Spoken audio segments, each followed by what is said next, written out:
ada talk show di Radio Start 102,6 FM. Assalamualaikum warahmatullahi wabarakatuh. 102,6 FM, saturasi suara satu kata penuh makna, pasti selalu di hati. Mengudara dari Studio 3, lantai 3 Gedung Start FM di Jalan AM Dalama Panyebungan, pagi Madinah pagi. Baik sahabat Start FM, hari ini saya Ika Rodiah Putri telah bersama Ibu Faridah sebagai penyuluh narkoba ahli muda BNN Madinah.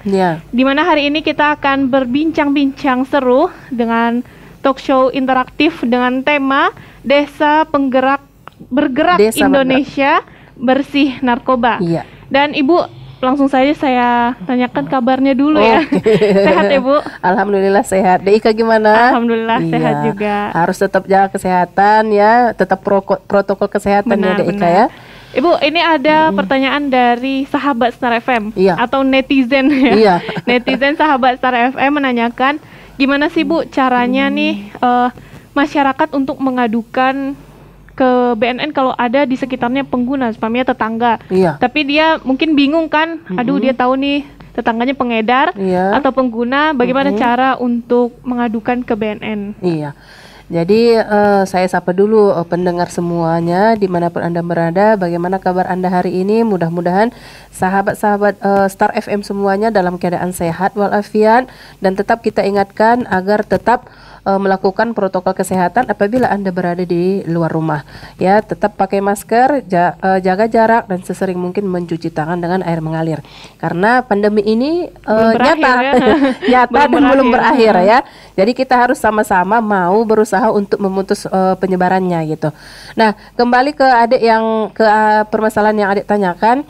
Jadi Dek, kalau misalnya kita tahu tetangga kita terlibat penyalahgunaan dan peredaran narkotika, itu kita wajib melaporkannya ya.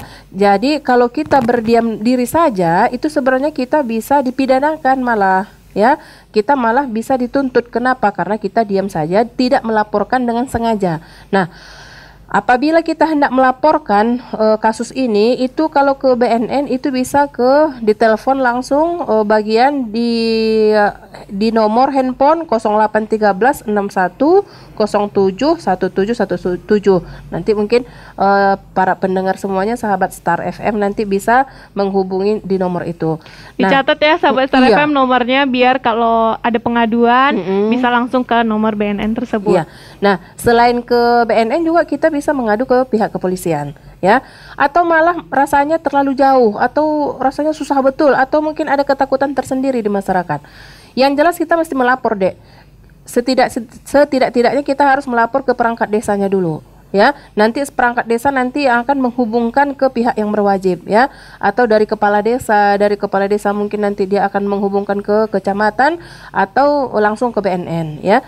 Karena itu yang jelas jangan diam di saat melihat ada tindakan penyalahgunaan dan peredaran gelap narkotika Dek, gitu. Nah Bu, lanjut ya. Ada pertanyaan masih dari sahabat Star FM.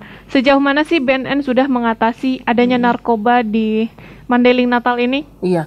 Jadi sebenarnya kita sudah banyak nih Dek bergerak. Ya, di BNNK Mandailing Natal sendiri kita itu sudah melakukan upaya pencegahan ya. Upaya pencegahan ini mulai dari penyuluhan-penyuluhan. Ini berhubung karena dalam keadaan COVID ya, kita tidak melakukan penyuluhan di sekolah. Jadi kita lebih banyak penyuluhannya itu melalui media sosial. Jadi nanti sahabat Star FM semuanya bisa melihat di media sosial kita ya. Baik dia di Facebook, nama Facebook kita itu adalah BNN Kabupaten Mandailing Natal. Sementara kalau untuk Instagramnya bisa dilihat nanti info BNN _Kap_ Mandailing Natal. Nah, di follow ya sahabat Star FM biar informasi-informasi yang tersampaikan informasi-informasi yang bermanfaat sampai ya. Bukan cuma gosip-gosip selebritis doang. Satu lagi ya, kalau untuk YouTube-nya ya kita ada di Madinah Bersinar. Madinah Bersinar sahabat-sahabat semuanya. Kalau rasanya kurang lagi, siapa tahu nih kan kuota banyak nih. Karena banyak kuota main YouTube terus kan, daripada informasi yang tidak jelas yang diambil. Bisa nanti sahabat-sahabat Star semuanya follow ataupun lihat misalnya untuk Sumut Bersinar ya, itu juga YouTube BNN Provinsi Sumatera Utara. Atau kalau tambahannya lagi ada Humas BNN RI di Facebook, di Instagramnya ada info BNN RI. Untuk jadi lebih dia luasnya ya, Bu. dia khasnya kalau Instagram, kalau kita ngebukanya melalui Instagram, kita lihat pakai info saja dulu, ditulis info BNN gitu.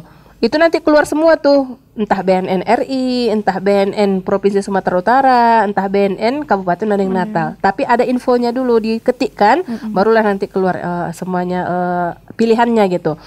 Di situ kita sudah sangat banyak sekali mengedukasi masyarakat, sangat banyak sekali informasi yang kita berikan di situ.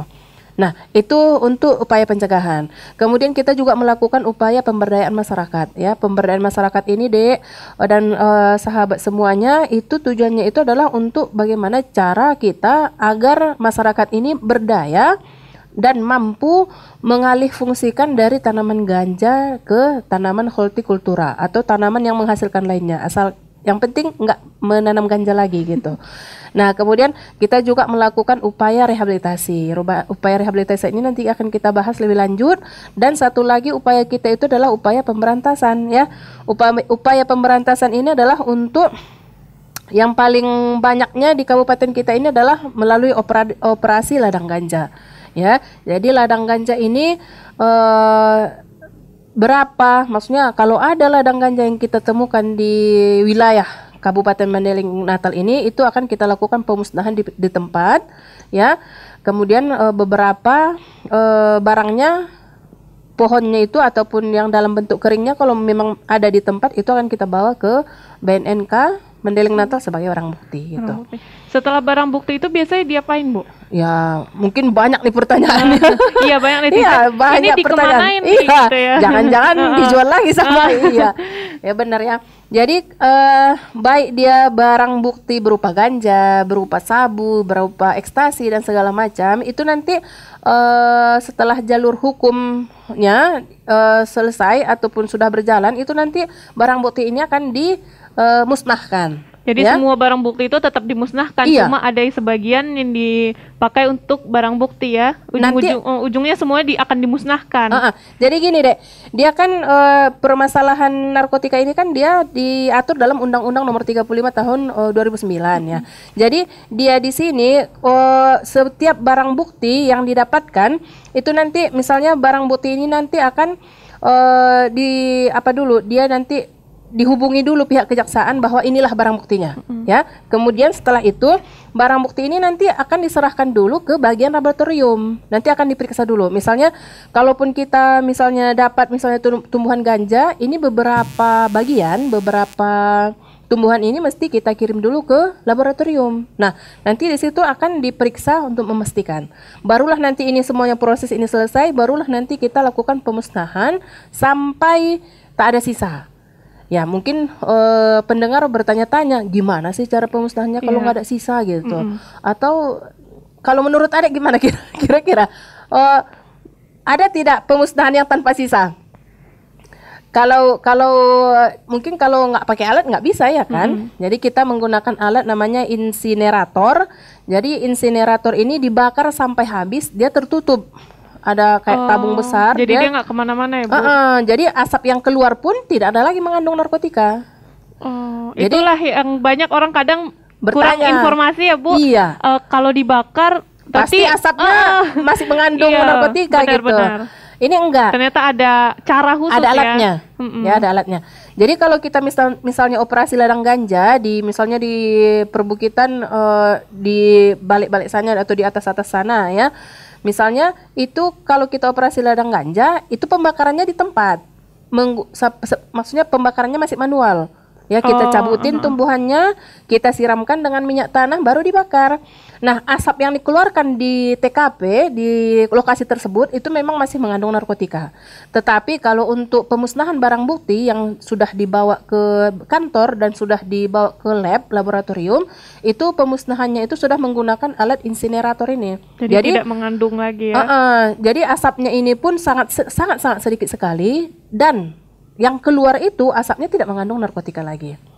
Nah, itu dia. Memang bagus juga ini pertanyaan ini. Karena banyak kan, Bu, masyarakat berpikiran kemana sih alat-alat bukti ini ya Iya. kan. Dan Atau misalnya kalau ekstasi ya kan kecil, iya, siapa tahu dikemanakan. nanti dikantongin malah sama petugas gitu.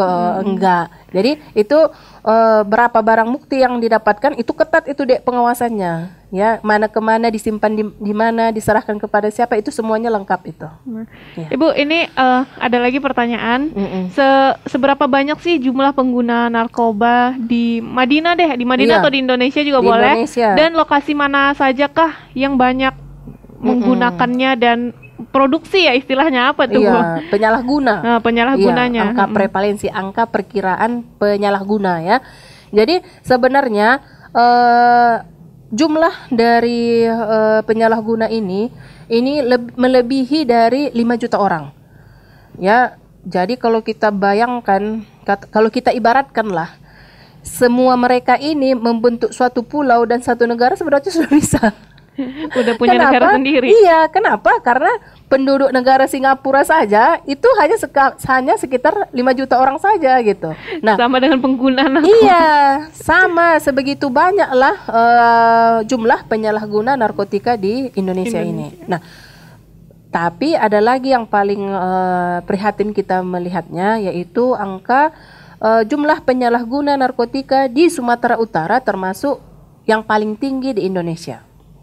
Ya, itu hampir sekitar 13% dari keseluruhan penyalahguna di Indonesia. Itu untuk Sumatera Utara.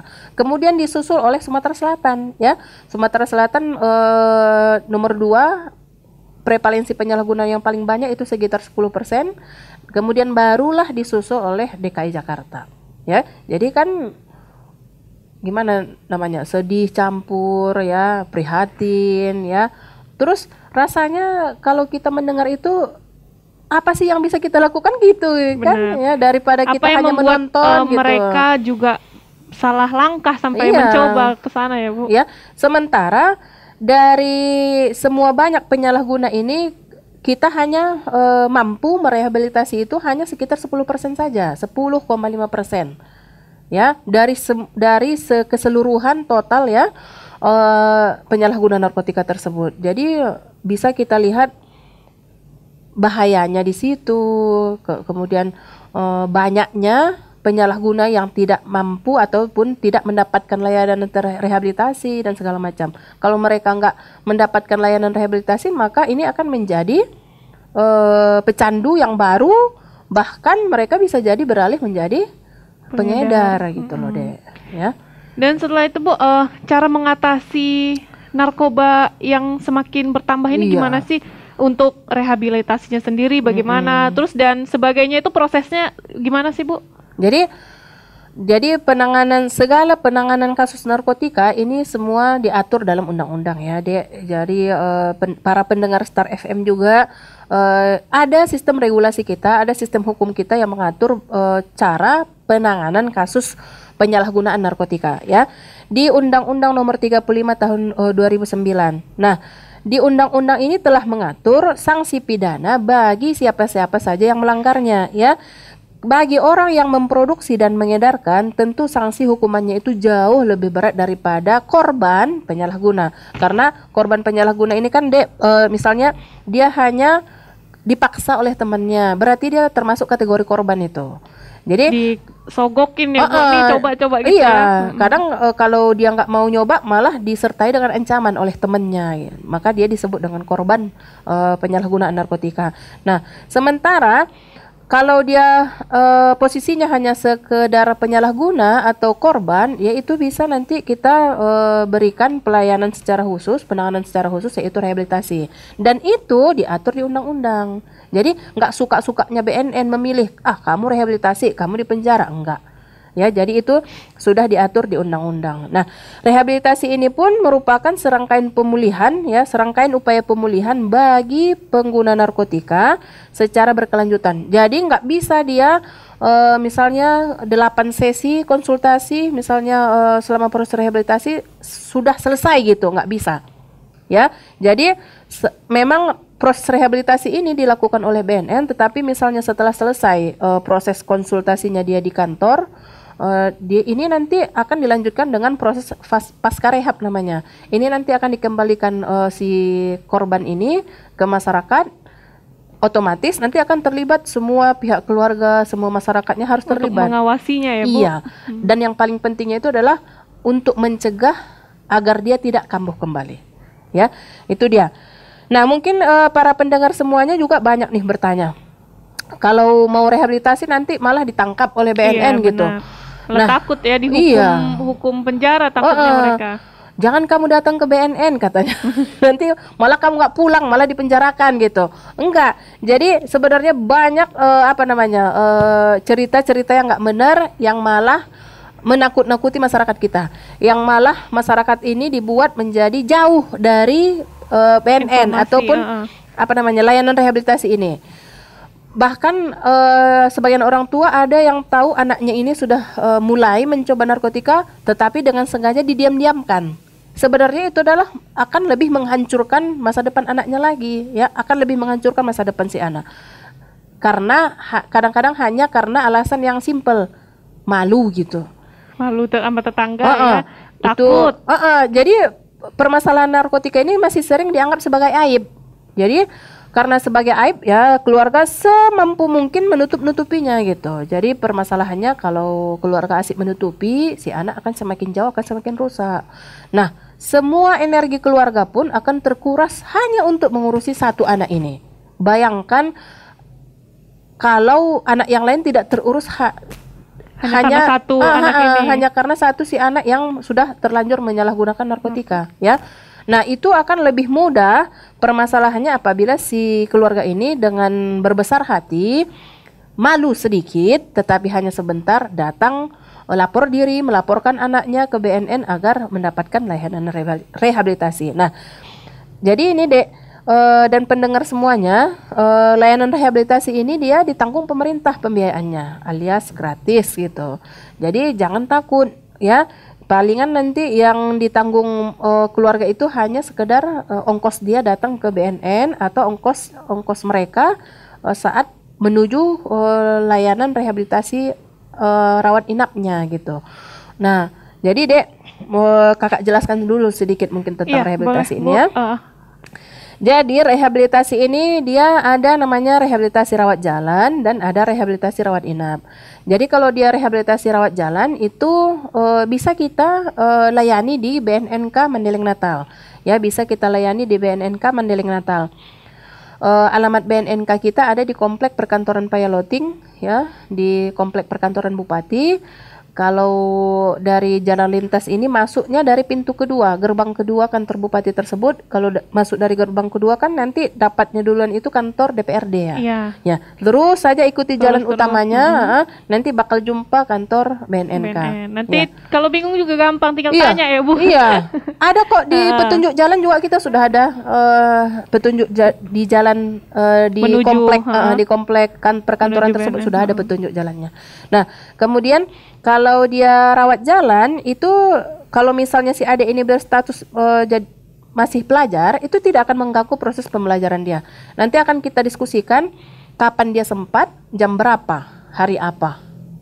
Ya, dia tetap bersekolah. Iya, kalau misalnya sekarang masa daring, misalnya mereka daringnya dari jam 8 sampai jam 2 misalnya. Jadi difasilitasi ya untuk belajar. Iya, dia orientasinya tetap sesuai kebutuhan si si korban ini. Nah, kemudian caranya itu mereka datang berkunjung ke BNN, nanti ada beberapa sesi konsultasi. Nanti sekitar 8 kali konsultasi datang ke BNN berkunjung, itu nanti setelah itu mereka nggak nginep di BNN Kak. Mereka habis itu nanti mereka pulang. Makanya dia dikatakan dengan rehabilitasi rawat jalan. Nah, sementara kalau dia rehabilitasi rawat inap, para pendengar Star FM dimanapun Anda berada, itu si korban ini kita inapkan. Ya, kita inapkan di pelayanan rehabilitasi atau kita menyebutnya itu loka rehabilitasi. Kalau untuk Sumatera Utara itu ada di Lubuk Pakam. Ya, kalau misalnya di sana penuh waiting list atau ada kita daftar masuk daftar tunggu, sementara kebutuhan si korban mungkin mendesak, bisa kita kirimkan ke Batam kalau di sana masih kosong, bersedia menerima. Atau mungkin malah lebih jauh lagi, misalnya bisa juga kita kirimkan nanti ke pusat rehabilitasi BNN Republik Indonesia, yaitu yang di Bogor, ya, Lido. Bogor. Nah itu dia sahabat Star FM, udah cukup menjelaskan atau belum ya? Buat kamu nih sahabat Star FM yang mau tanya-tanya BNN, boleh langsung aja ke Instagram Radio Star FM ya, di Radio Start 102,6 FM, atau di Facebook kita ya, di Radio Start FM 102,6 FM Panyambungan. Atau mungkin di YouTube kita ya, bisa langsung komen di bawah video ini nih, jadi langsung tanya-tanya ke BNN. Nah sahabat Star FM, itu dia bincang kita hari ini, talk show interaktif kita. Sayangnya harus kita akhiri ya Bu, karena sudah waktunya kita sudah habis ya. Dan sahabat Star FM jangan kemana-mana, karena setelah ini Ika masih akan tetap menemani kamu. Assalamualaikum warahmatullahi wabarakatuh. Horas.